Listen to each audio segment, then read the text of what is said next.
Hello and welcome to In Retro, Episode 3, Brataccas, 1985 by Cynosis. Brataccas is a futuristic, beautifully animated, side-scrolling adventure game that today stands out as one of the most imaginative 16-bit RPGs of its era. Complete with heavy dystopic overtones, a unique art style, and a graphical brilliance rarely matched at that time, Brataccas was a science fiction chocolate fudge sundae for any fan of the genre back in 1985.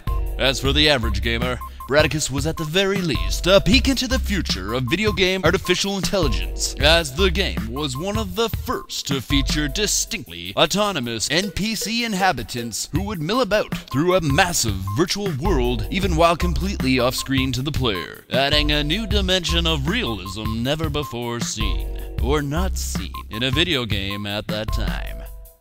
Granted, the off-screen ballet of the NPCs in Brataccas was not nearly as impressive as the magical off-screen respawning of the inhabitants of Xanadu. But we will get to that later. As for the beginnings of Brataccas, its history is as tumultuous as the gameplay of this timeless classic itself. So let me take a minute now to review. In the early 80s, Liverpool-based Imagine Software was developing a series of so-called mega games that they claimed would be so far advanced relative to the competition at that time that each copy would ship with an additional hardware add-on, akin to the expansion pack for the Nintendo 64.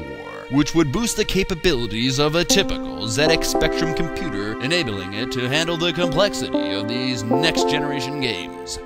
The idea, as brilliant as it was, ultimately failed, for in a shocking twist, Imagine Software collapsed financially in the summer of '84, before any of the games were completed. Alas, arguably two of the most hyped games of the era, Bandersnatch and Cyclops, would never materialize. Vaporized, stricken to the oubliette of vaporware, where they would remain trapped for all eternity. Or would they? Remember, friends, the Bandersnatch is a very elusive creature. Following the company's demise, several key people from Imagine went on to form a new company, a developing house called Cynosis Limited. And in 1985, for the Amiga, the Mac, and the Atari ST, Cynosis released their very first title. Was it Bandersnatch? Not exactly. Oh, Cyclops? Not really. But a mega game all of its own. From the ashes of Imagine rose a great golden phoenix. Welcome to the mega world of Brataccas.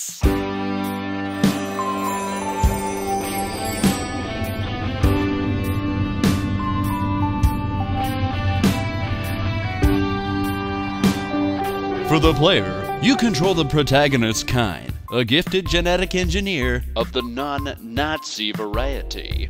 On the run from the law, your adventure begins on a forgotten asteroid mining station situated at the outer reaches of Earth's solar system. And somewhere, hidden within that harsh and lonely place, lies the evidence that proves your innocence. With a hefty bounty on your head, and both forces of law and lawlessness working against you, the player must search high and low for any clue that may reveal the whereabouts of the critical evidence. But finding it won't be that easy, I'm afraid. Brataccas is a place gripped by corruption and darkness, making any noble errand of truth that much more unpopular. All said, Brataccas is an incredible sandbox of innovation, a game which even today enjoys a cult-like status among the most, shall we say, seasoned of video game enthusiasts.